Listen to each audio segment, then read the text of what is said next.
Here they come.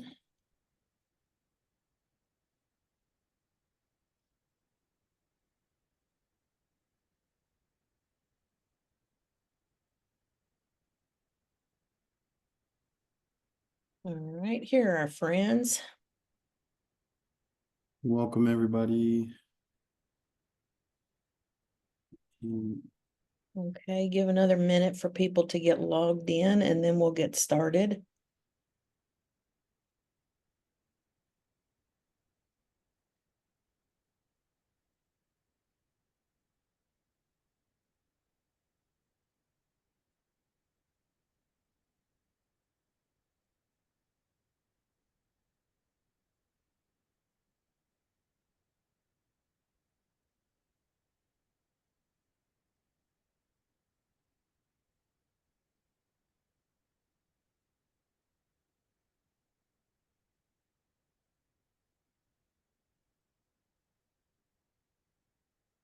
All right.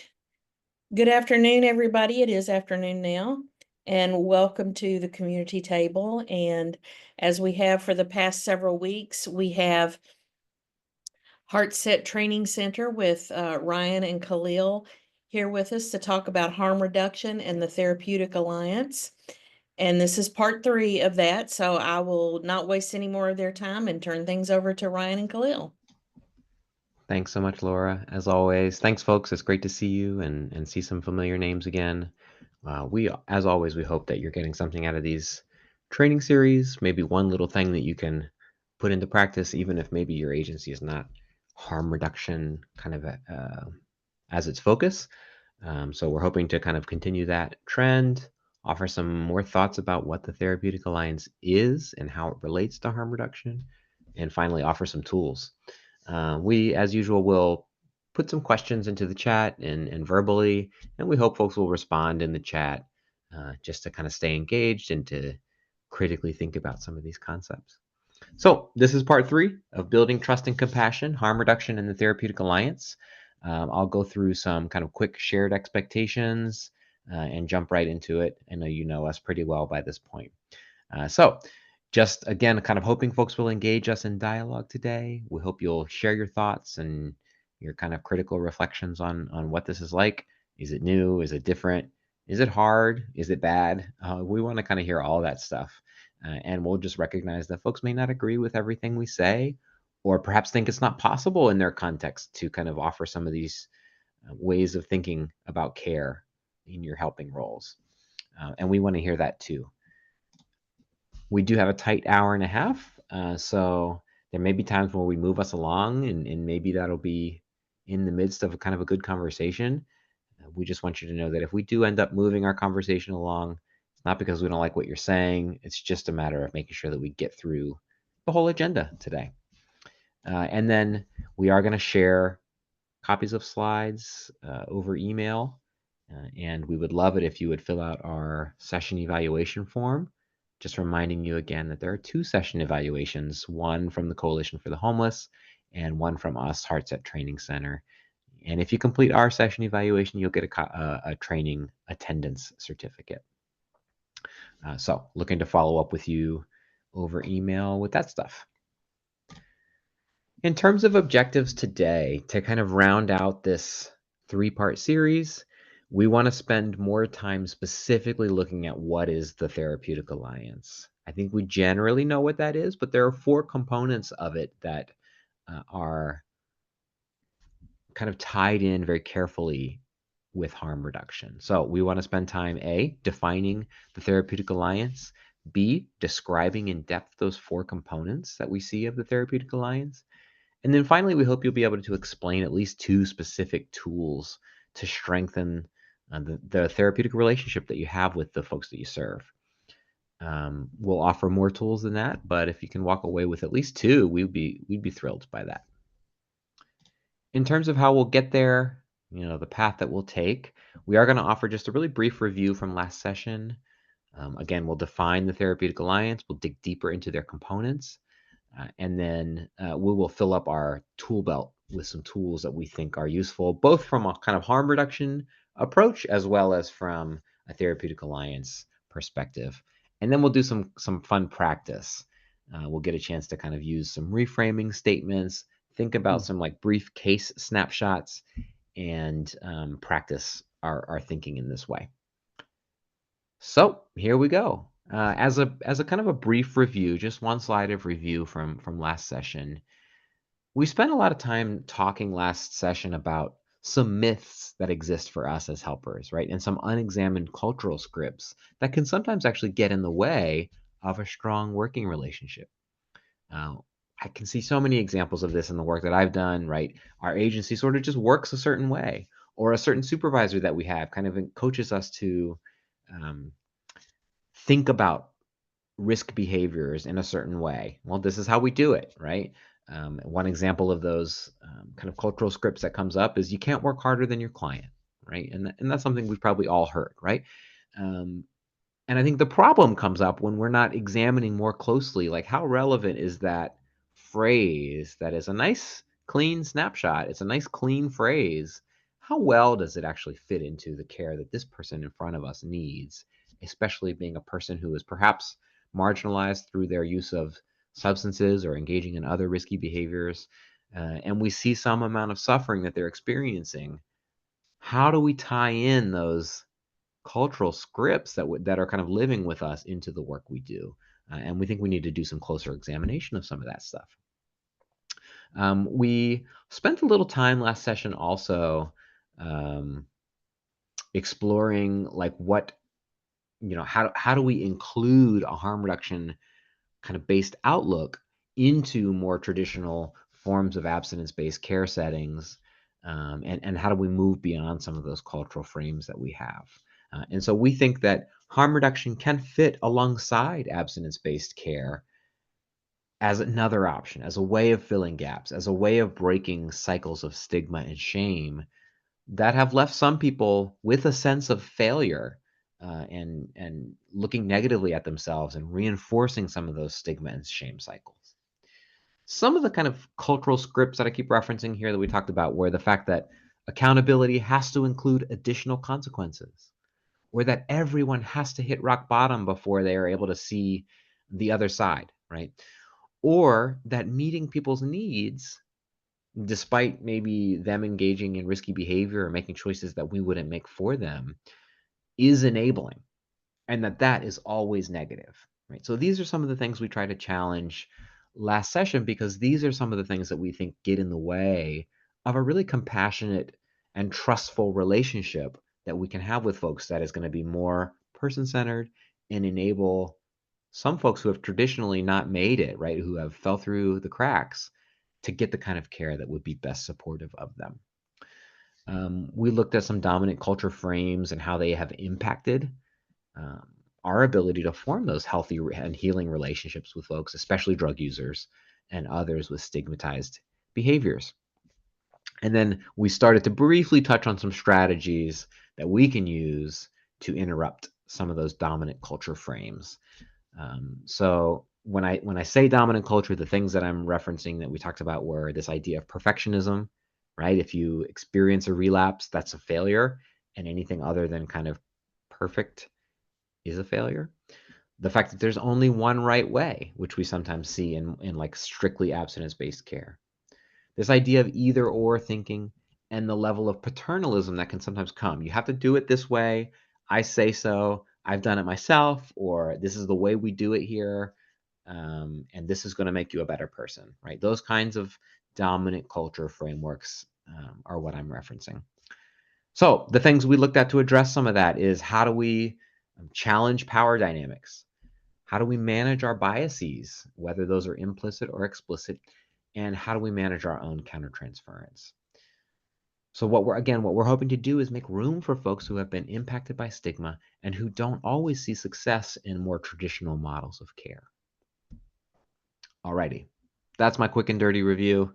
Now we're going to jump into some new content. So I'm going to kick it over to Khalil to talk about the Therapeutic Alliance. Awesome. It's kind of hard to believe that this is the third session. We haven't talked about what the Therapeutic Alliance is. We've talked around it and some of the concepts and really emphasized the relationship piece, which is the therapeutic alliance, right? Your relationship with the folks that you're serving and working with.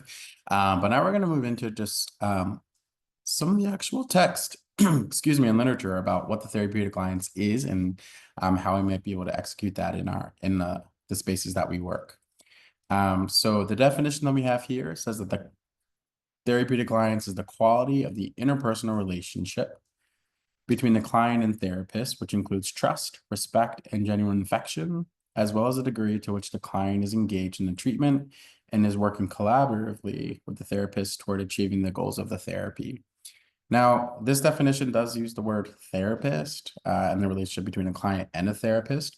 But we really believe if you are doing kind of clinical work or case management work or work that is so intimate and vulnerable in a person's life that there is still a meaningful relationship to be built and used, right, for the client's benefit in that situation. So that is to say, the therapeutic alliance is not just for therapists, right? Case managers, our front desk folks. Same thing we say when we talk about trauma-informed care, right? It is not just for individual providers, but really anybody who has conversations or relationships with anybody in a workspace. So the four main components of the therapeutic alliance are the idea of lowering thresholds. We can think of this as lowering barriers to receiving treatment or engaging in services. If you've ever had a client that needs to go to one place, but they need to do X, Y, and Z first, right? This is what we're talking about here when it comes to making services as accessible as possible. Having a neutral stance toward high-risk behaviors, right? Noticing our reactions and how we engage with participants when they tell us that they're doing some pretty maybe scary things or highly stigmatized things. We want to have an exploratory approach. I think we have talked about this in another context with this group. Is that correct, Ryan? Yeah, well, and I think in our motivational interviewing content, we really touched on that exploratory approach a bit, but less so with respect to substance use, I think. Okay, awesome. So this will actually give us some more beef and more tools and like how do we have a neutral stance toward high risk behaviors like substance use and whatnot is what we'll talk about when we talk about the exploratory approach. And then collaboration, something that is not foreign. If you've engaged in any trainings with Ryan and I, we talk about collaboration a lot. It's included in all of the things, right? Participants want to be involved in their care, and we should be making sure that we're including them as much as possible. That's an overview, and now we're going to dive into breaking these key components down. So that first one is lowering thresholds. So we want our folks to know, the folks that we're working with, that treatment is possible regardless of commitment to abstinence, right? We want our participants to know that you are worthy and deserving of care and treatment if you want it, right? Regardless of if you're pursuing abstinence or not. It's important that for harm reduction practitioners specifically, that when we're doing our best to keep harm reduction in mind, in order to build a therapeutic alliance with participants, we need to let them know from the very initial encounter, right, that they can be engaging in treatment, regardless of if they made a decision to pursue sobriety. We want to also be setting up systems that do not intentionally or unintentionally impose readiness requirements. We see this a lot. This comes up naturally, right? In order to, I don't know, in the independent living setting, right? In order to move to a house independently on your own, you might have had to like show like success to some degree in living with roommates, right? Or in a shared space. In the housing space, we like to say housing is a human right, right? I think we should be saying that anyway in the housing space. I'm not sure everybody is on board, but we believe that. I think a harm reduction lens really embraces that idea that if you put people in a home, health outcomes will improve. And similarly, in the substance use space, I'm thinking now, I used to work at a methadone clinic where methadone is very controlled, right? A synthetic opioid. So folks had to come every day to receive their medication. Sometimes, like when big things happen, like a pandemic, those things need to change, right? People can't come to this clinic every day, or this amount of people can't come to the clinic every day. So what are we going to do? And what we learned was we could give people their week's worth of methadone, right? So they only had to come in weekly. And that's something that they held after the pandemic, right? And they didn't previously they had to earn it. They had to have like a negative like drug screening for X amount of time. It was a long time. And then each time added like one more take-home bottle, right? One dose they could take on their own and not have to come into the clinic. And now they can go like a week or two and not have to come into the clinic. I think that's something like, we were making this a readiness requirement and maybe we didn't have to. But we didn't learn that until a big thing happened, right? COVID. And I think this last bullet point really emphasizes the main point here in lowering thresholds. We want to make care as accessible as possible. Prevention Point Philadelphia, here in our neck of the woods, has a drop-in space that is literally open to anybody. It is in a spot in a neighborhood where like street homelessness is very visible, substance use is very visible, but I've even recommended it to friends who are like, I need support with this thing that sounds like case management-esque, right? Because they have case managers available for anybody who needs help navigating those things, right? So you go there, you can receive support. You don't have to be a client. You don't have to have ever been there before, right? You can go in, ask questions, and maybe receive the support that you need, or at least be pointed in the right direction. So that's the idea of lowering thresholds. I like this visual here. Come in, we're open. That is what we want to really be hitting home here, that if you want care and treatment and services, we should be engaging about how we get you those services, right? And that means a lot to a relationship. Or in building a relationship and building trust, right? So in the therapeutic alliance and the therapeutic relationship being built here, I think what this does is really kind of limit the fear somebody might hold in asking for support or reaching out and asking questions as well, which we know is also super important in the harm reduction space when folks are engaging in high-risk behaviors like substance use, sex work, and other things. Anything to add? Yeah, I just have like a couple examples. As you were talking about the methadone clinic, what was coming up for me was, well, what if they get a week's worth of their methadone and they misuse it, or they like sell it, or they don't take it correctly, or they use other opioids in the mix somehow. And I had the experience of talking to some clinicians about this very issue, but with Suboxone, not methadone. And their perspective, and so many times, if you're not familiar, Suboxone clinics will do urine analysis like every visit to make sure that they are taking the Suboxone and they're not using other opiates.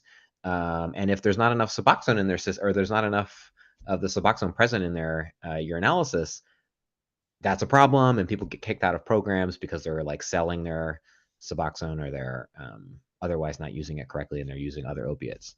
And the clinician who was taking a very harm reduction focused perspective here said, we don't care. As long as they're taking some of it, they're getting some overdose prevention benefit there, right? And so we're wanting to help these people stay alive. And guess what? If they're selling their Suboxone, they're meeting their own financial needs, and other people are getting the benefit of overdose prevention efforts, right? And so thinking that about that in a broader public health sense was what this clinician was doing, and also trying to meet patients where they were. Yes, they did want to be on Suboxone, but taking all of it was not working for them. And so taking some of it is better than taking none of it, was this clinician's perspective. So, and to me, that's an example of lowering thresholds, right?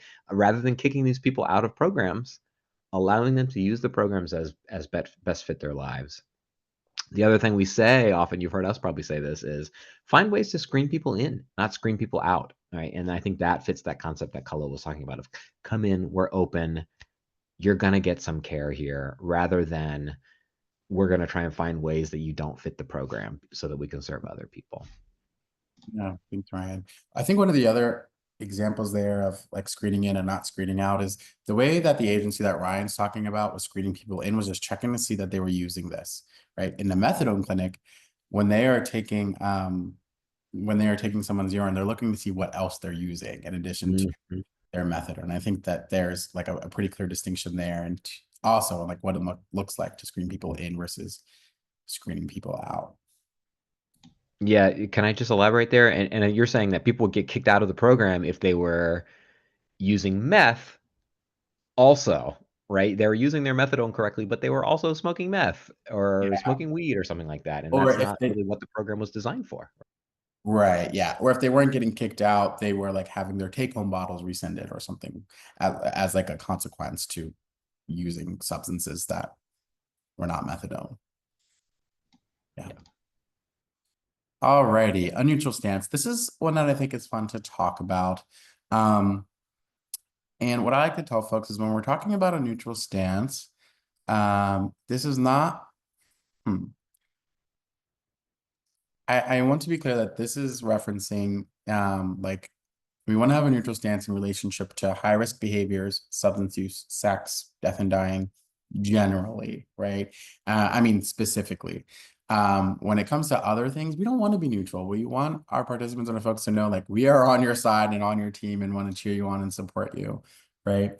So kind of like a TV therapist, I like to say, right? Where something's not good, it's not bad, it just is. When folks are saying, hey, I used this weekend. Okay. You want to tell me more about using this weekend? Right. And not inserting anything like, oh no, right? Or like, that's okay, right? We just want to remain pretty flat in these instances specifically, which is difficult for me to talk about because I'm typically like, no, don't be flat, right? Your clients want to know you. They want to experience you and what's going on in your world as well. But harm reduction encourages us to think intentionally about our responses to the risk behaviors of participants. So we don't want to scare people away from telling us what they're doing. We want that information so we can be supporting them in the ways that we can. And we also, I think what gets tricky here is like, what about celebration, right? Someone comes and says, I haven't used in a whole week. That's really exciting, right? And that's awesome. But also, a reaction that maybe takes this over the top in celebration might also do the same thing that being disappointed is, right? And like I might be limiting the idea that somebody is going to share with me or be honest with me about their substance use later because of how happy I was for them or how happy and expressive I was about a good thing that they did. This sounds a little different than probably what we were talking about in motivational interviewing training, but we're talking specifically about high-risk behaviors and substance use here through a harm reduction lens. So I just want to make that pretty clear to folks. Participants can and should make choices for themselves. We want to be honoring their autonomy. If you think back to the first session we had, we talked a lot about the two kind of major pieces that make up a harm reduction framework is safety and bodily autonomy, right? We want to support our participants in making decisions that they can for themselves. And also messing up isn't the worst thing that can happen in a participant's life, right? The fact that they use again, or the fact that they're like re-experiencing homelessness for whatever reason is not the worst. The worst thing that could probably happen to our participants is that they die, right? Something I think you heard Ryan maybe say in our last kind of training is that dead people can't recover. Dead people don't recover, right? So messing up or a slip or like a relapse is not the worst thing that happens. And so monitoring our own response to a participant telling us something that maybe feels really heavy for them is going to be super important in them continuing to share the information that we want and need. And what this also does is encourages our participants' capacity to make choices for themselves, right? If I'm not inserting and giving all the input I think this participant needs to hear from like my expert position, that really emphasizes like a relationship piece here, right? And like I do believe that you can make decisions for yourself, right? And there might be instances where a participant comes and asks you questions directly and is looking for feedback. And maybe that's when we're engaging that. Or maybe we're asking first before we are engaging. If we feel like we have information or some good insight to offer participants. But I think one of the things that a neutral stance does is really kind of empower participants to be making decisions for themselves and you still being kind of like a rock in their corner, regardless of the decisions that they're making for themselves in their lives. I was just thinking that another way that we can reflect this neutral stance also is when people are telling us their stories or like what's happening in their lives.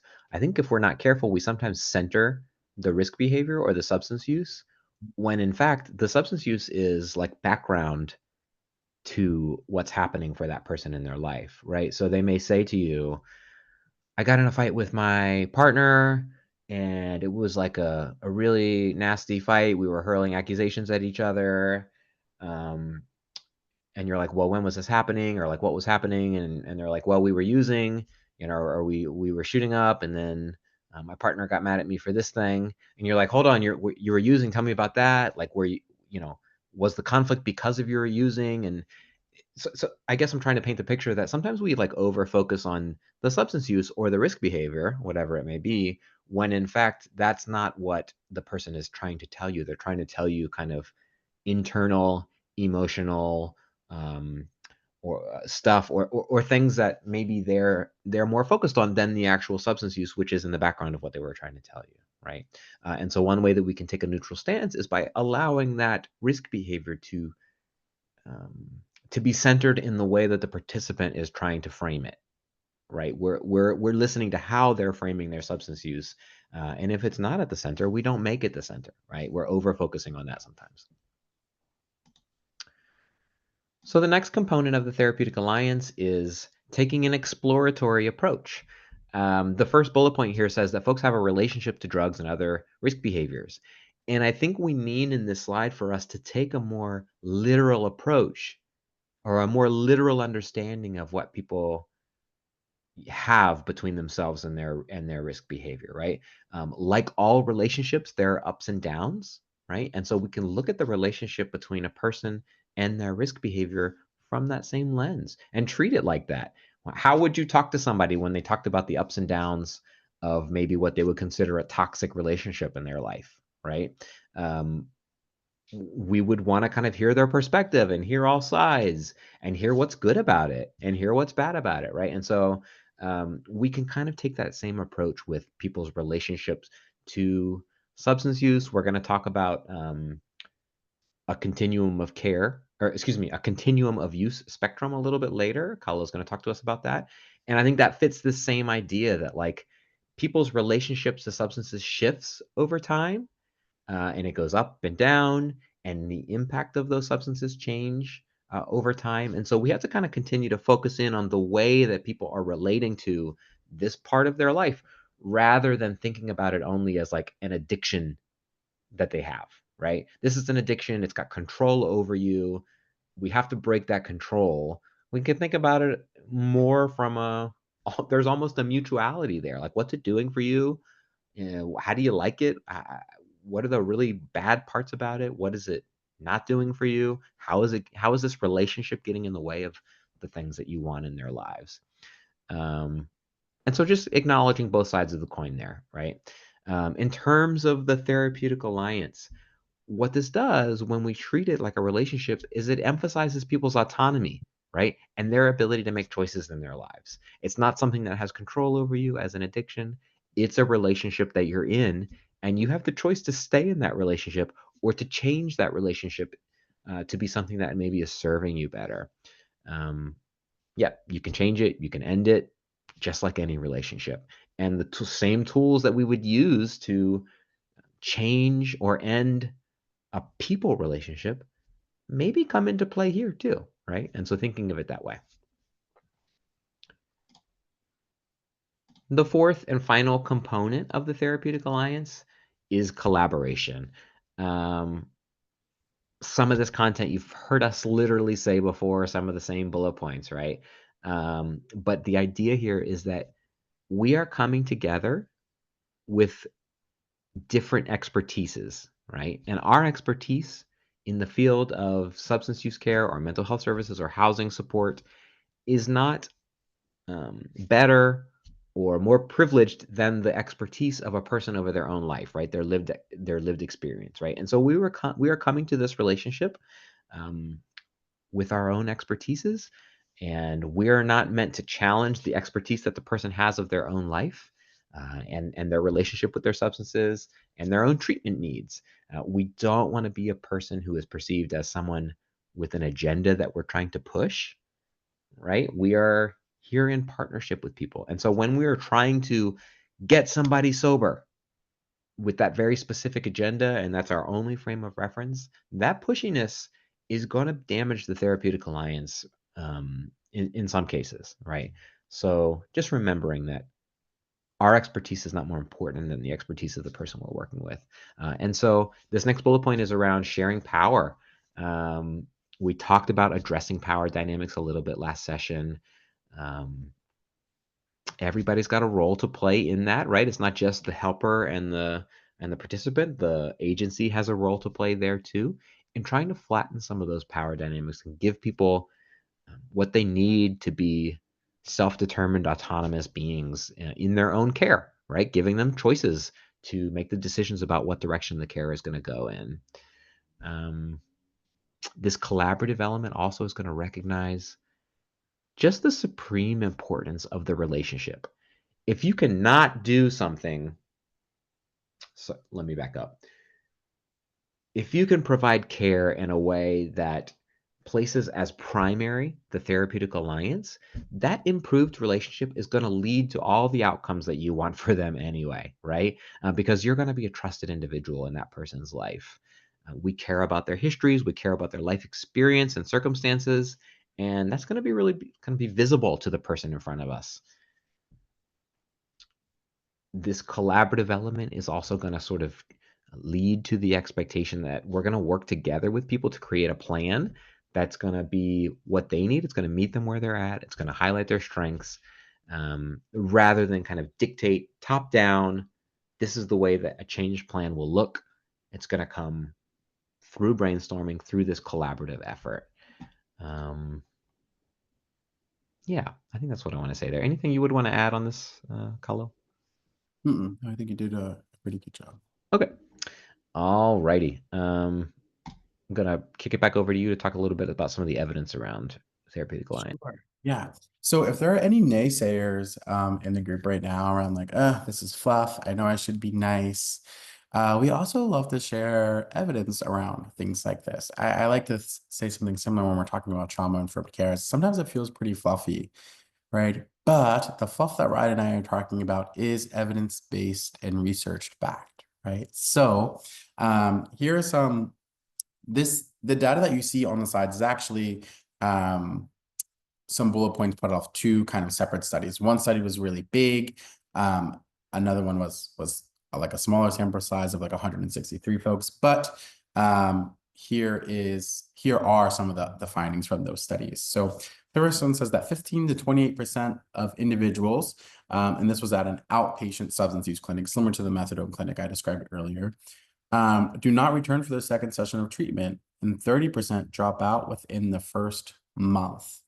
And so further from that, when they were asking like, why aren't you coming back and sending out surveys and engaging with participants who have left, they said that empathy and client-centeredness account for the largest impact on motivation, right? So somebody's relationship with their own individual providers meant a great deal when it came to if they were going to return for treatment for a second session or not. And this was measured by retention. So are you coming back? Are you coming consistently, regularly? Adherence, are they taking their medication? Are they showing up? And is there any behavior change here? And what this tells us, I think in a really big way, is that last bullet point here, that relationships are really vital to treatment outcomes. Patients with higher self-rated alliance, so therapeutic alliance to their providers, report fewer symptoms of mental health symptoms in general, it looks like, right? And another stat that's not on here actually is that the relationship between a participant and their provider is just as important, 50% as important as like the correct treatment itself, right? So Ryan talked about Suboxone. Whether you're on Suboxone or methadone is 50% of our toward health, I guess, right? Of where we want to go. The other 50% of that is going to be your relationship to the person providing your methadone, your Suboxone, your relationship to your care team, and do you feel supported and welcomed by them when it comes to engaging in your treatment? So there is some evidence here around the importance of relationships and what that does to participants and treatment outcomes.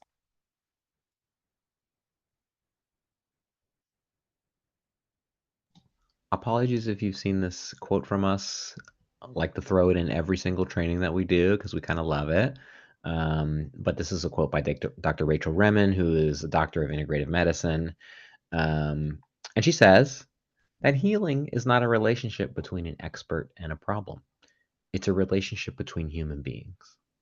I think it is really refreshing to hear like a medical doctor say something like this, but I think it applies to all of us, which is that we are taught to be the experts of recovery processes, of supportive housing, of mental health and substance use services. We're an expert. And if you look across the landscape of like the workforce in the United States, for example, it is seen as like a virtuous and valorous thing to be an expert in your field, right? To be rewarded and recognized as somebody who's really good at what you do. And I don't dispute like the value of that, but if we think that the thing that we do is attacking a problem in this case, which is like drug use or risk behavior, I'm an expert and I'm here to solve your drug use. We're taking the wrong approach, right? Because the actual healing is going to come in the relationship that you develop with the person. And the substance use will sort of wax and wane in response to that trustful and compassionate relationship, right? Um, you're never going to get somebody to quit using drugs by not having a careful and trusting relationship with them, right? If it happens, it's probably coincidence, or there's some other trustful and helping relationship in their life that is more impactful than the one that you might be having with them. So that healing happens in that specific context. And yes, while we may be experts in our fields, it is not that sort of technical expertise that is going to be the driving factor behind the change and the healing that's necessary. So yeah, we love this quote. We love to talk about it. We love to include it in every training. It's just really impactful for me. All right. We've laid out the idea of the Therapeutic Alliance, its components, its relationship to harm reduction, um, our relationship as experts in our field to the people we serve. We want to just pause very briefly here before we continue on to ask if there are any questions, comments, thoughts, critical reflections. Our next section is going to be kind of digging into some of the tools that enable us to do this work a little bit more. But just want to kind of make room for questions if you have them. It's been a little quiet. Just want to make sure you're getting your needs met. So I'll stop talking for a second.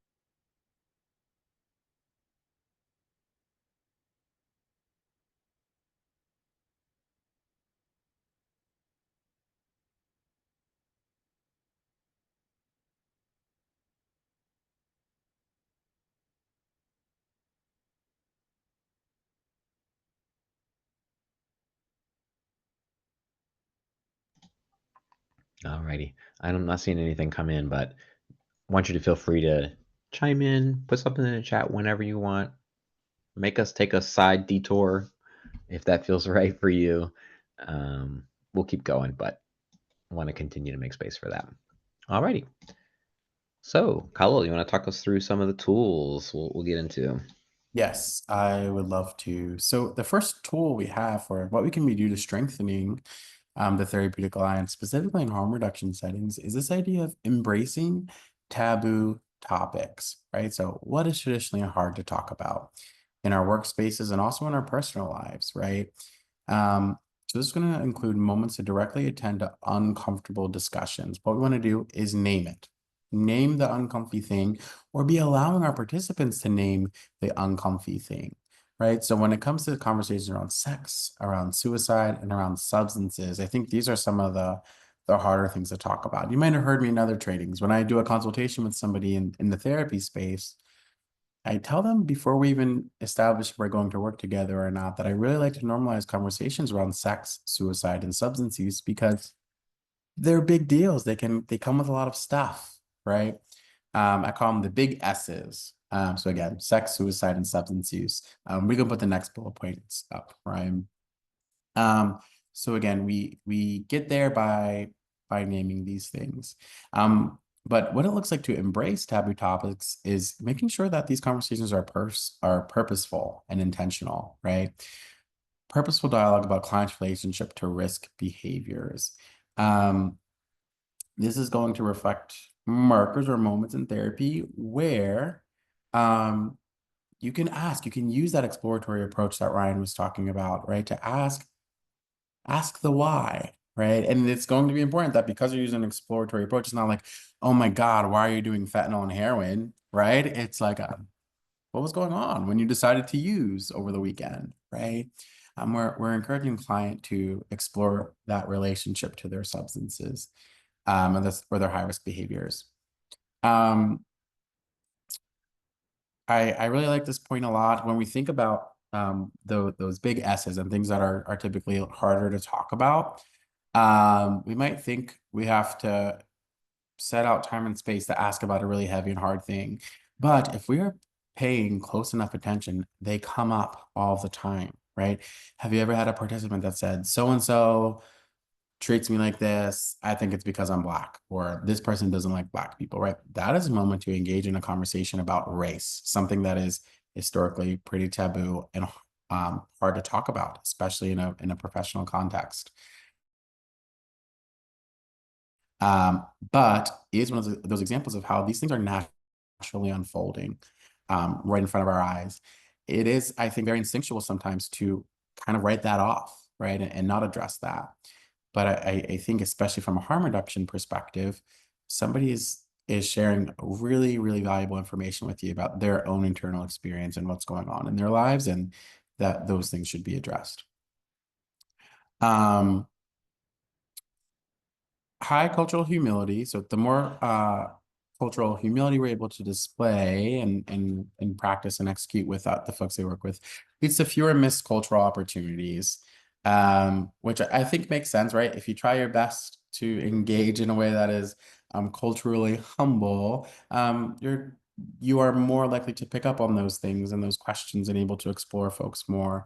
And then clients are more forgiving. If they know that you typically operate in a specific way, when you do mess up, because you will, and we all do, clients are going to be more forgiving because they have a built relationship with you already and know that you don't intend harm, and maybe they're even able to tell you like, hey, this hurt me, or like, hey, what did you mean by this? It didn't make me feel great.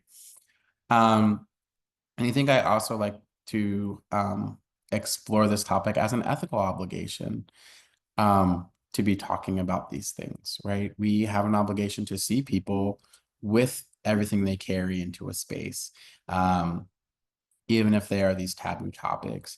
Now, this kind of sub bullet point here is speaking to the idea of like, maybe we have an ethical obligation to work towards equity and really believe someone when they say, I'm not being treated fairly, right? Or really kind of do our own work when we come into a space and we think we treat everybody the same way, right? I'm not going to talk about that one too in depth because that's something that I think Ryan and I have talked about a lot with this group already. The idea of like not seeing color is, well, maybe we do, right? We likely do. And tuning in and knowing where that comes from is probably pretty important. Anything to add here, Ryan? Yeah, I'm thinking like specifically about drug use. And I want to say that I would not go as far as calling it an ethical obligation, but if we have folks who are in supportive housing settings or we're serving through a case management lens that are also engaging in other risky behaviors like illicit substance use, I think we have an obligation to learn about that substance use, right? Like learn about how it happens, learn about people's preferred ways of doing it, and like what needs it meets, and like what might be some of the pros. We have an obligation, I think, to do our own research about some of these taboo topics, right? So that when folks talk about them, we're not sort of like caught unawares. And in fact, our knowledge about these taboo topics will permit us to take a more neutral stance, because it won't be surprising when somebody tells you some information about their substance use or their risk behavior that is like outside of your frame of reference. You will have done some research, but it would be in line with a high cultural humility approach to also ask questions about things that we don't know, right? Informational questions is one way that we can engage taboo topics. Oh wow, can you tell me about how you shoot? Like what does it look like? What um implements do you use? What are your works that you use to do drugs? And how do you like set up your space and how do you make sure that it's safe for yourself? You can ask informational questions about taboo topics that you're like unaware of, and that is a way to open the door into that person's expertise, right? We're allowing people to be the experts of their own lives by taking this humble approach of not being an expert in an area that we are not, right? We're asking questions, people are sharing information, we're learning about them and their approach and their outlook on the world, and we're engaging a taboo topic directly, right? Rather than just trying to skip over it, right? Which I think is an easy avoidant thing to do. Alrighty. So this was a sub bullet point um on the last slide, but we want to make sure that we are comfortable naming these things. We're bringing them into the room. So helping professionals who do their work through a harm reduction lens are likely already familiar with directly confronting things that are typically messy to talk about: substance use and sex. So we want to be clear that the same can be applied to really anything that a participant might be saying is feeling difficult or coming up for them. The example we have here is around race specifically. I'm looking at this and it looks like the same exact slide almost. There's a lot of, or I probably jumped the gun in the last slide in talking about the idea of embracing taboo topics, and we talked about this a lot. But just to reiterate some of this, it looks like there's a point on neutrality here, which I think is another, like, be careful and really try to understand what we're talking about or what you're talking about when you talk about a neutral stance or neutrality, and when that kind of fits best. Because when people are bringing up things like how they've been treated, maybe as a result of race, but also maybe as a result of the stigma that is associated with their substance use, right, or their high risk behavior, um, that's maybe where we're not engaging in the neutral stance. That's where maybe that goes away, and we are doing our best to empathize and connect with the client around their lived experience of treatment from others, and maybe dominant culture and power dynamic stuff coming into play there. Yeah. Anything else you want to name or add here, Ryan, or do you think we covered it in the last slide?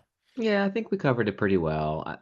I think the key point is like don't avoid it. Like jump right into these conversations, and they will sometimes be messy. We will screw up sometimes, but again, taking that high cultural humility approach will allow that messiness or our lack of knowledge about some taboo topic to be received in a kind of a more mutually beneficial way, right? Like it's not going to be that big of a problem.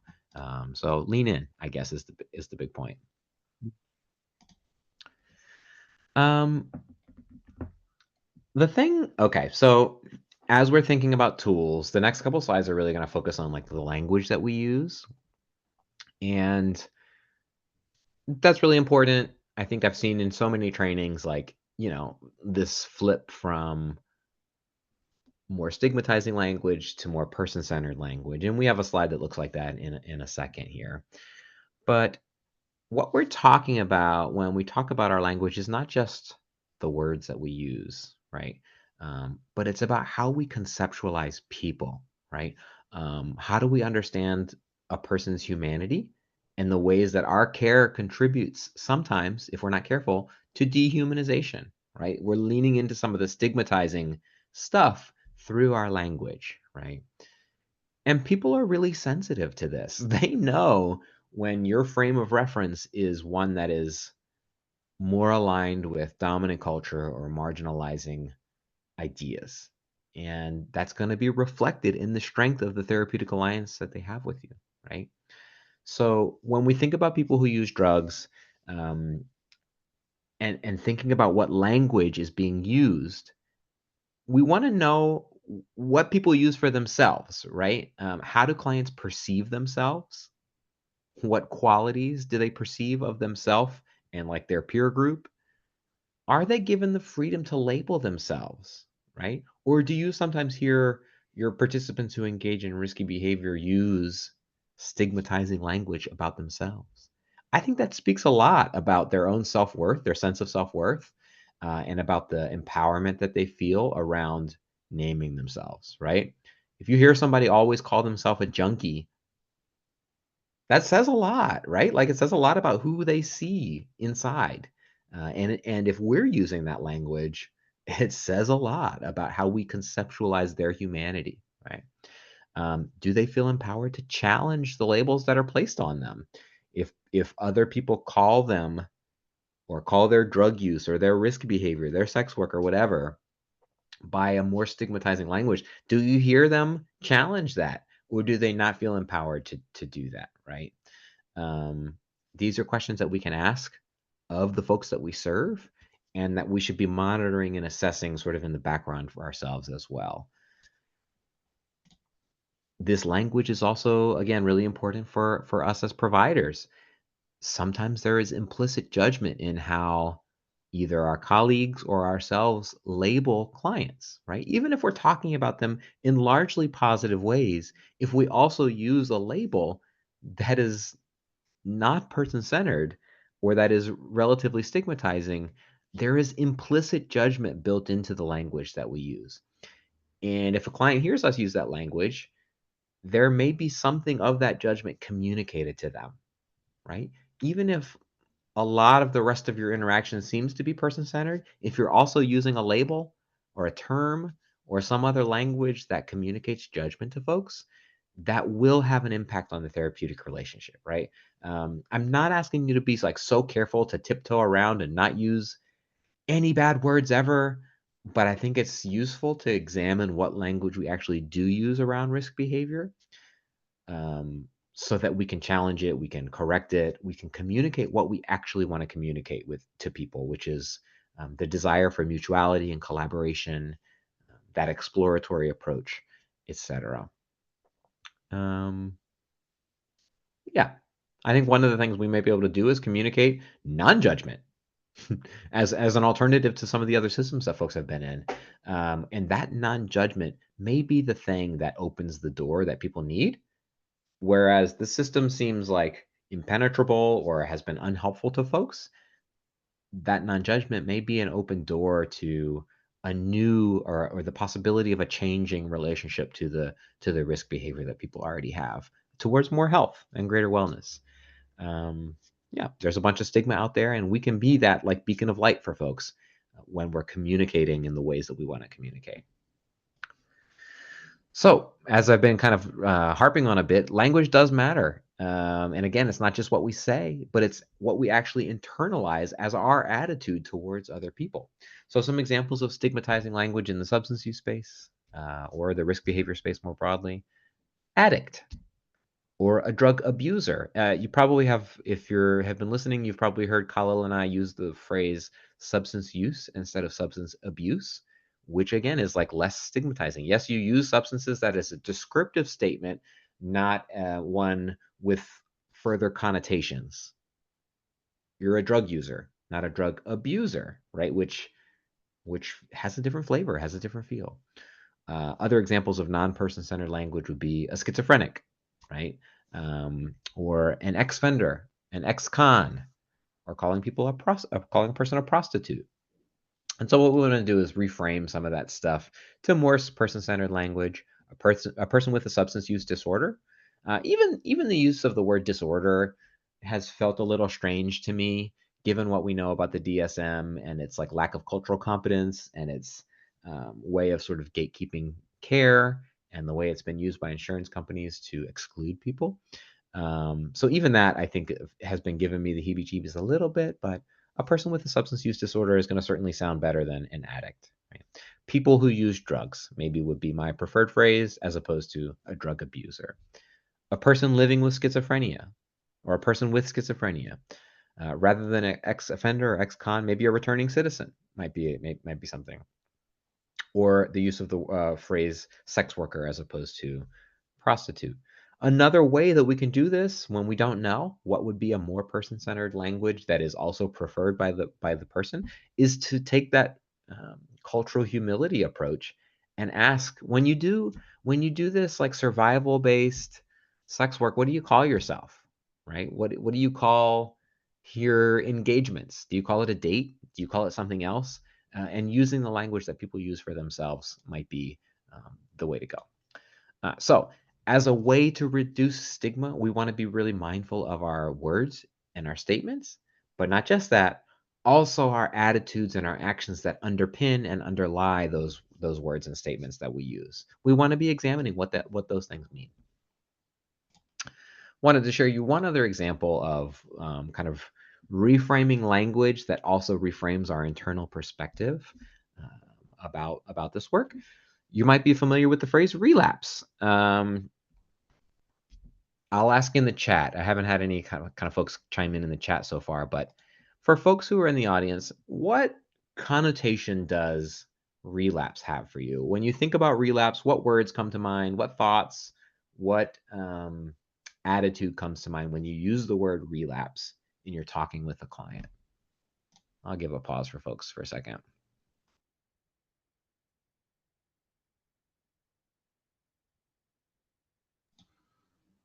Yeah, Khalil puts in the chat, setback.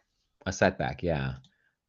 In other words, like not moving towards the direction that you wanted to head in, right?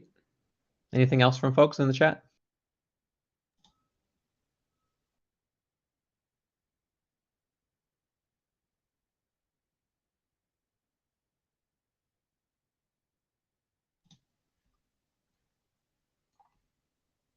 For me, I think it feels like failure, right? And maybe that's just because of how long we've been using the word relapse in like the substance use and addiction space.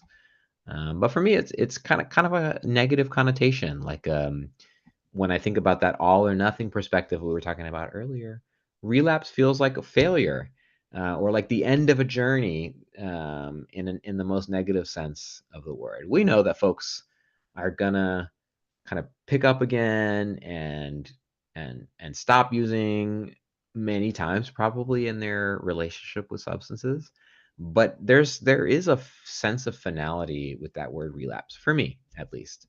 And so a reframe that we've sometimes used in harm reduction spaces is to use the phrase recurrence of use. You were using before, you stopped using, you're using again.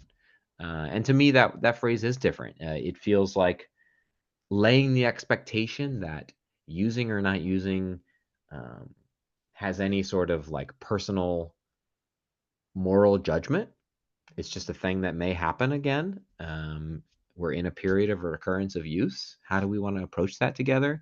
As opposed to you've relapsed, you've failed, we need to like start from scratch. You know, it's we're not starting from scratch when we pick back up again. We have changed our relationship for a period of time. That's changed us, and we're going to continue that change process as a spiral rather than a cycle. So what we think that using language like this does, more person-centered language, more or less stigmatizing language, we think it invites the kind of honesty that we're looking for in harm reduction relationships, right? That openness throughout the process of care. I'm sure you have talked with folks who maybe you've gotten the sense that they're not being fully honest with you. And that's probably true for all of us. We operate in positions of power in our agencies and as gatekeepers of resources. But to kind of reduce the stigmatizing language invites the type of honesty that they're not going to get in trouble for talking about their substance use, for talking about their challenges or their recurrences, all throughout the process. We also know that when folks um, feel judged through our language, that judgment leads to more of the shame that we talked about before. And of course, shame leads to hiding.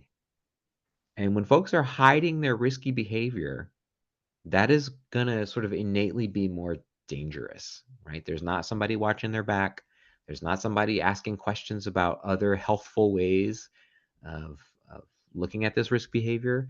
They're kind of in the dark and alone and not supported. And so that's always going to be more dangerous, especially in a risk behavior type sense.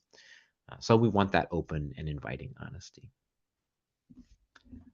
Alrighty, I'll kick it over to you, Khalil, to talk about continuum of use.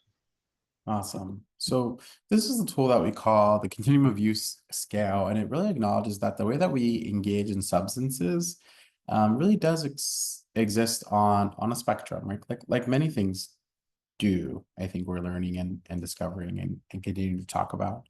But a lot of times our folks and our agencies operate in the way where they think that their only options are to not use substances at all, right? Which is on the left end of the spectrum, or that they have a really chronic issue or substance use disorder, right? Like Ryan was saying.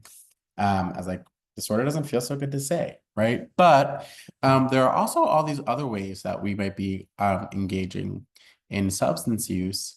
So the way that I've actually used this, so I want to be clear that I exist mostly in private practice right now. So people finding me.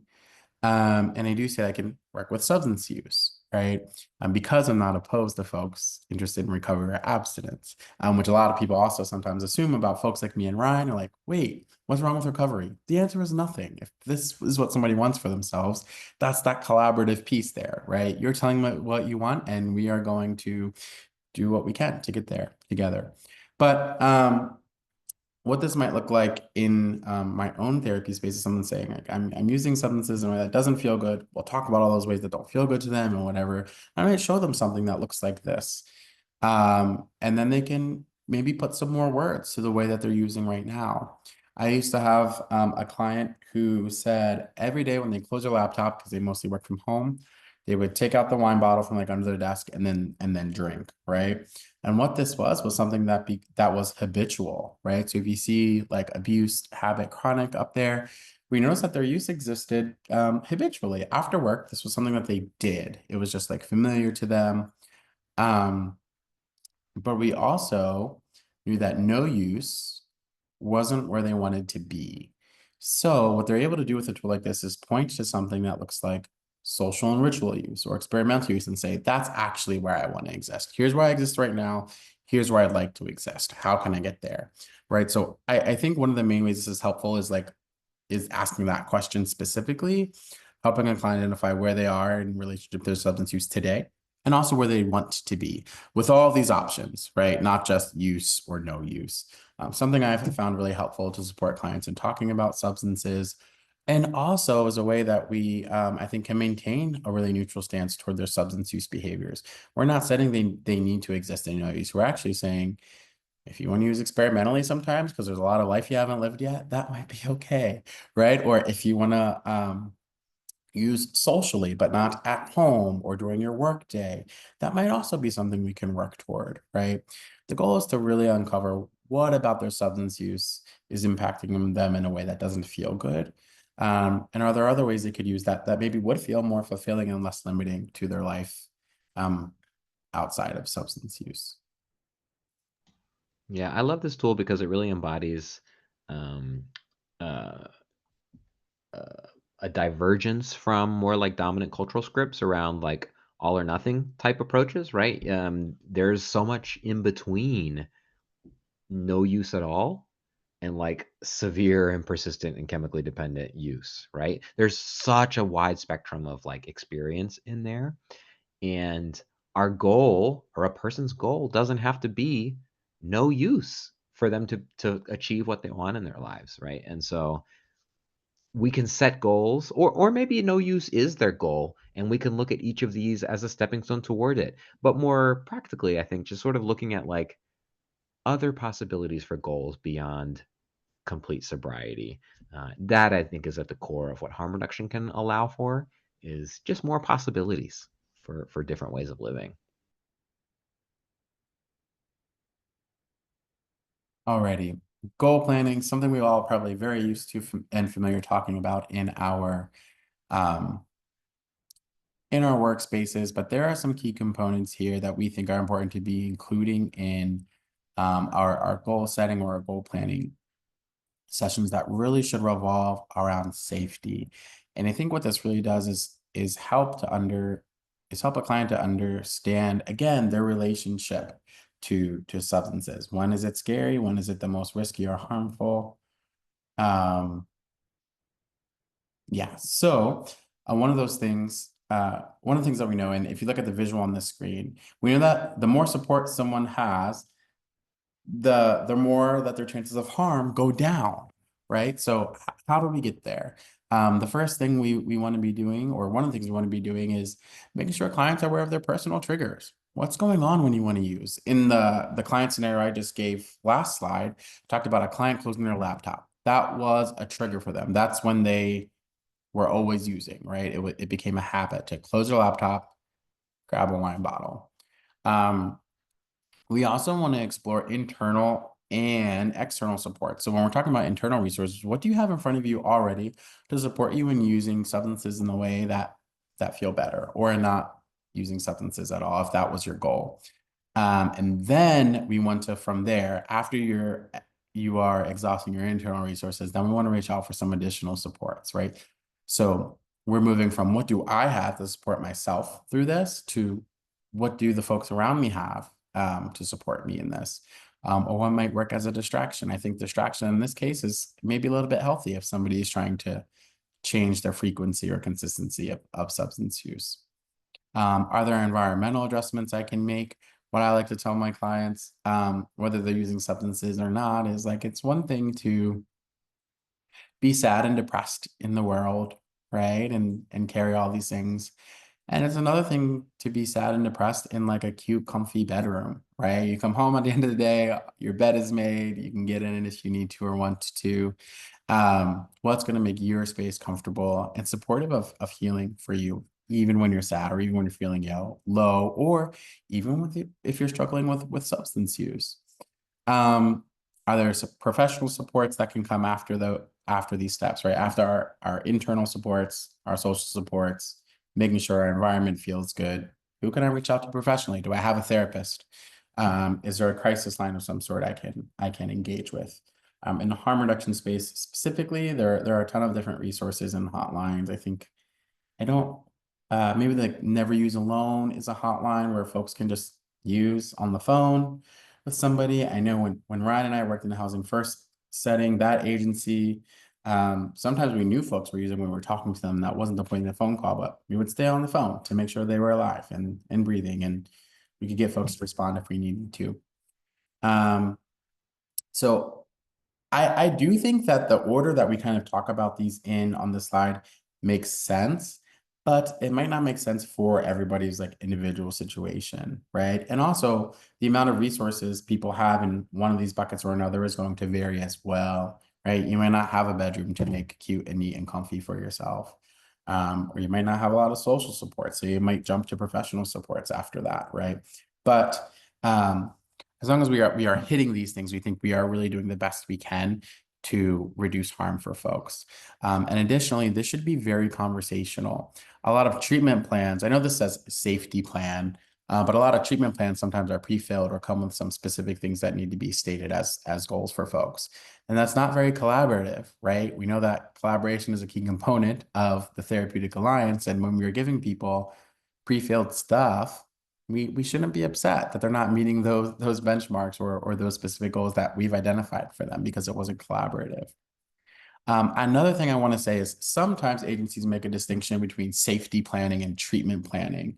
The agencies I've been at have treatment planning happen consistently on a regular basis. Safety planning typically happened after a crisis moment, right?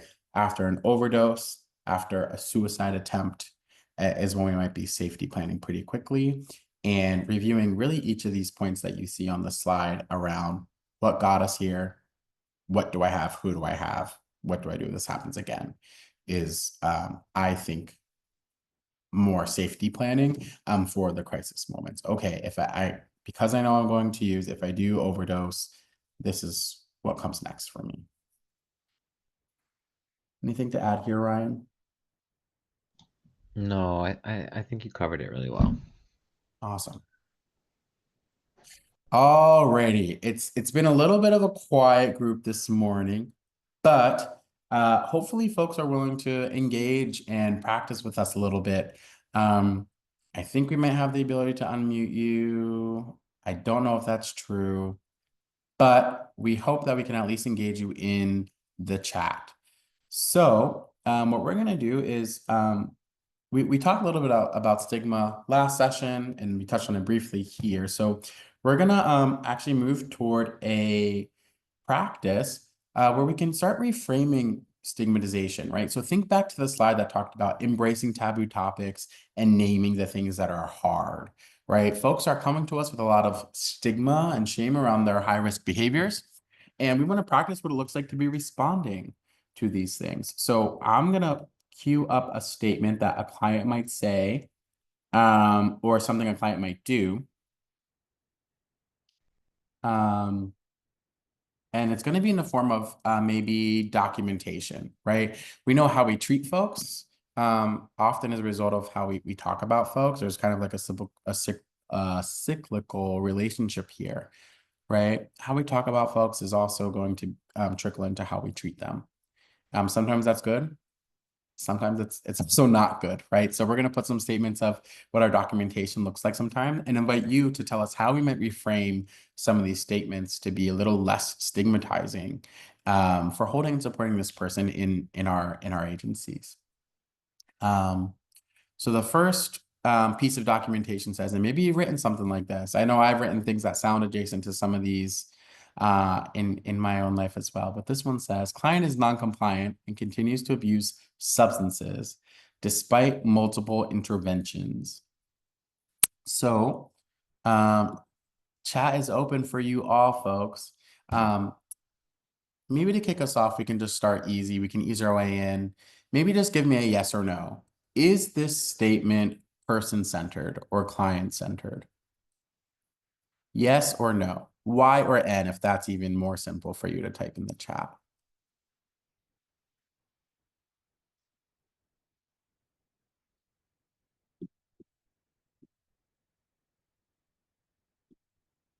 Oop. Thanks, Monique. Monique submitted their answer in the Q&A box, and that's fine too. But they said, no, it's not person-centered. It looks like Laura saying the language is judgmental. Yeah. Any more feedback about what makes this statement feel more judgmental from Laura or anybody else in the group?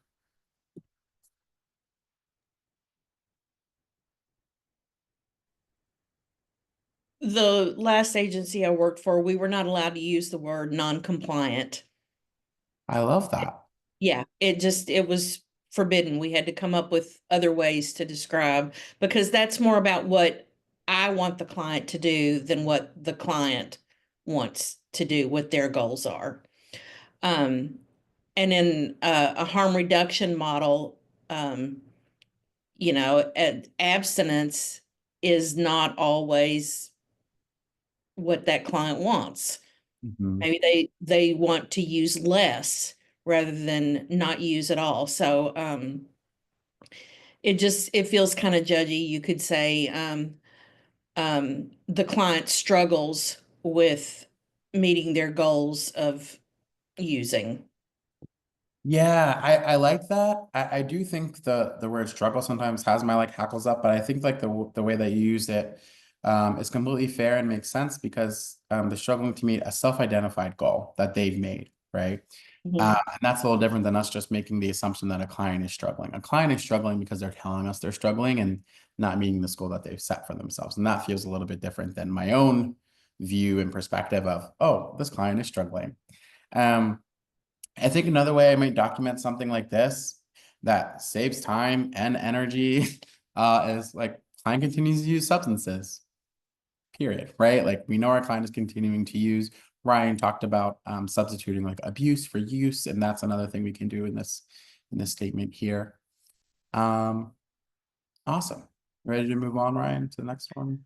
Yeah, just one other like piece of feedback in terms of the way that this statement can be stigmatizing is it is very like top down, right? Like I'm doing the interventions, I'm the worker, and they're not working, and that's the fault of the client, right? If they would only get it together, then the things that I'm doing would be working, right? And if we're taking a collaborative approach, we could say almost the same thing, but reflect the fact that like there's collaboration happening and like we are not achieving what we want together based on what this client wants, right? So a client continues to use substances.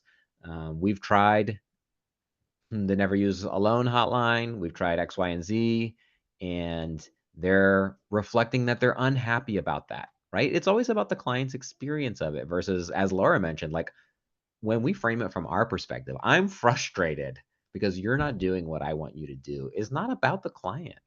And so, yeah, just trying to find ways to reflect that collaborative element more would be the Well, Ryan, what do you think with the time that we've got left? Do you want to go over the rest of these statements or maybe do a case? What are you thinking? Oh, I don't know. I'm not hearing people pipe up very much, so I'm a little nervous that if we do a case, Okay. say something, people. Alrighty, let's put the next statement on the screen. And maybe we'll, yeah, okay, let's see. All right, this little piece of documentation says, what does it say? She's an addict who refuses to get clean. What do we think here? Is this person-centered? Yes or no? What kind of stigma do we see here? How might you say this differently? What does your documentation say? Actually, if it gets you typing, how about you defend yourself? If you've ever written something like this, tell us why. Or if you don't write statements like this, we also want to hear that as well. What do folks think about this statement here? How might we change this?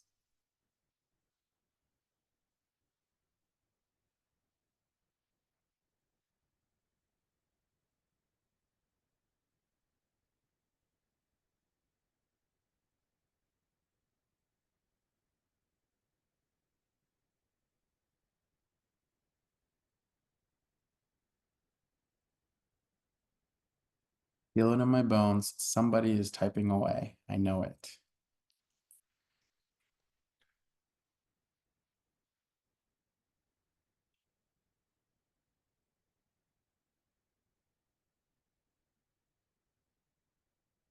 Brian gave us an example here. I mean, Laura gave us an example. This, it's not person-centered. How about we say something like client chooses to continue using? Yep, client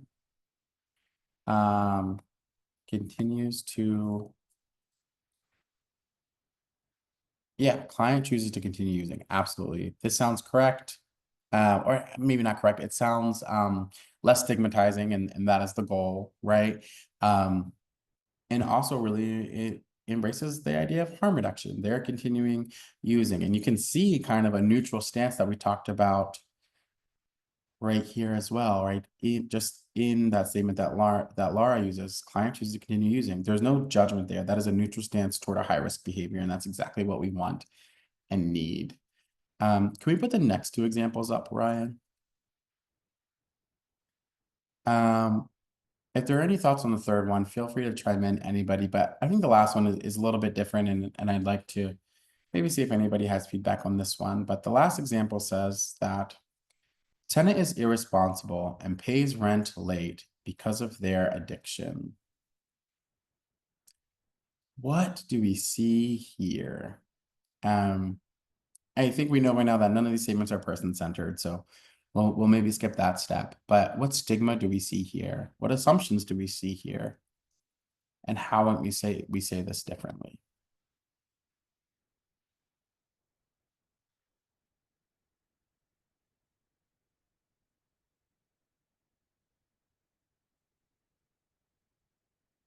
Tenant is irresponsible and pays rent late. That to me sounds like we're making the assumption, or we're writing the story that our client is irresponsible because they paid their rent late, right? And there's also the other assumption here is that because of their use, they paid their rent late. So there might also be some stigmatizing stuff, thoughts, feelings there on what a client is doing with their money instead of paying their rent. Oh, here we go. Ryan said in the chat that it feels like stigma to make the assumption that it's drug use that causes the rent being late. Yeah. We know there are many reasons that rent might be late for folks, right? I've paid my rent late in my own personal life, and I don't use substances very often. Yeah. I think it's interesting to me because it is possible that like the drug use is the cause of the rent being late, but we're seeing no evidence of that in this documentation, right? And so if a tenant says to us, I wasn't able to make my rent today because I spent all my money on drugs, that's a statement that we can almost directly quote in our documentation that is not stigmatizing. They're saying this about their own life, right? But otherwise, we are just making an assumption, and we're kind of tying, we're making a link all the way between I use drugs, therefore I pay my rent late, therefore I'm an irresponsible person. So much moral judgment that is taking place there.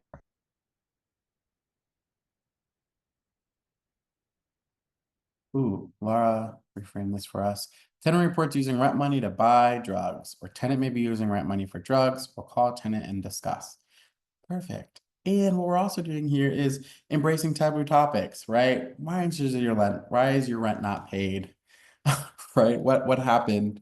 A hard thing to talk about. And the answer again might be substances, but that is a conversation that because of the relationship that we've built with the client, that we can hopefully have and that they will be willing to have with us.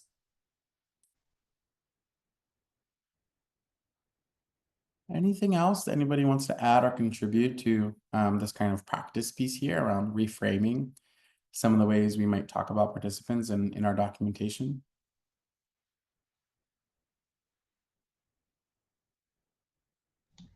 I just want to throw a call back to our motivational interviewing series for that third one, the bottom left statement, where we kind of challenged the idea that resistance is a client problem at all. And we explored the ways that resistance, which is a very natural way of experiencing ambivalence, um, is represents communication about things that we should be doing differently, right?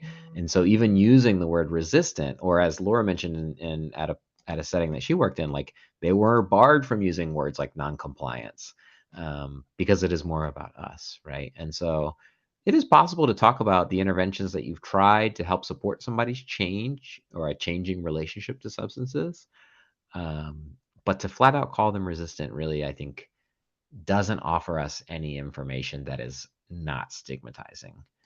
There's other ways to communicate that information, I guess.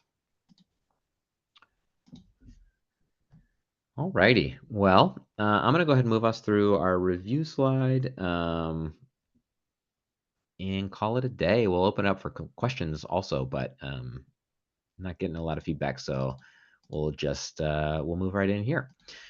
So here are our key takeaways. It's been three hour and a half long sessions on this idea, but really want to kind of drive it home here. There are four key elements of the therapeutic alliance. We talked about collaboration, neutral stance, lowering thresholds, and an exploratory approach. We talked, especially in the first session and kind of leading into this one, about the ways that so much of our work should be focused on decreasing shame and stigma, which exist in such high proportions for people who engage in risky behaviors. In fact, maybe we didn't make this point clear enough, but maybe that should be one of our like main treatment goals from our perspective is reducing shame and stigma, because what that's going to do is it's going to increase connection, it's going to allow people to be safer and exercise bodily autonomy in ways that feel right to them, right? Which those things are going to contribute to greater well being broadly. We talked about the ways that it is very possible to hold people accountable, but we can do that in ways that don't increase suffering, or we can do that in ways that we're still responding to the needs of the folks we're serving rather than setting up such a rigid boundary, that we're not communicating that care, or we're heaping on more consequences, which is going to increase shame and stigma. It's going to increase the sense of being judged. People are going to hide. People are more at risk at those times. So it is possible to have accountability conversations, um, but not. It's not going to be helpful to add consequences to that. Openness and acceptance of the individual, um, in so many ways, right? Like taking that neutral stance, being non-judgmental, being culturally humble, and being open to folks expressing their own lived experience. is going to invite them to further engage with us, right? And so I guess that's for me, one of the main goals of harm reduction and building this therapeutic alliance is always draw people in, right? Always finding ways to draw people in. And when we are fully engaging folks, that's when it's possible to name taboo topics and to lean in and embrace those things. Otherwise, without that relationship, we can't do those things, and it's going to be a less effective change process for the folks that we're serving. And we're always seeking, even if we're not seeking change in the direction of abstinence necessarily, we are seeking change in the direction of greater health and well-being as we collaboratively define it. So there is always a change process that's possible and at the corner of our vision sometimes, and it's only going to be through that openness and acceptance that we access it. Alrighty, here are our next steps. I'm going to drop a link to the session evaluation in the chat. There it is. Our next steps are to... I do live on a firefighter road. We're inviting folks to complete the session evaluation. In that, you'll get a chance to leave your email address, and we'll send out materials following the session today. We would just love some feedback. Critical feedback is fine too. Plus feedback is fine too. Just looking to kind of further engage folks. We'll also invite you to do some practice in your own kind of settings, your own supportive housing settings and things like that. One idea that we have is for you to present this idea of the continuum of use to somebody who's engaging in a risky behavior, right? The continuum of use, I've just linked it again in the chat, is a tool that can be used, especially around substance use, and just have people identify themselves on that continuum, right? If they're a drug user or a substance user, alcohol user, where do you fall here? And how's that serving you? Do you see on this continuum any goals of where you'd like to be? And let's talk about how to get there. So present the continuum of use, allow it to be a free-flowing conversation and see where it goes. That's our ideas for you. All right, folks, thank you so much for joining us for this 3-session series on building trust and compassion, harm reduction in the therapeutic alliance. We've appreciated the chance to expound on these ideas. It's been fun. We do have a final series that we're lined up for in May, and we're looking at the 1st, the 3rd, and the 4th Wednesdays this month. Not the 1st, 2nd, and 4th, but the 1st, 3rd, and 4th Wednesdays of May. And we're going to dig deep on vicarious trauma. So it's really us focused, right? It's really us as helpers focused, and how do we manage that vicarious trauma? It's a great session to kind of end this series on. And so we're excited. All right, I'll make sure to send out reminders of the slight date change on those, and I will leave up these links for everybody for a couple of minutes to make sure that we all have a chance to save those. All right, thanks, Ryan and Khalil. Have a good week. Thanks so much. See Have a good everybody. one.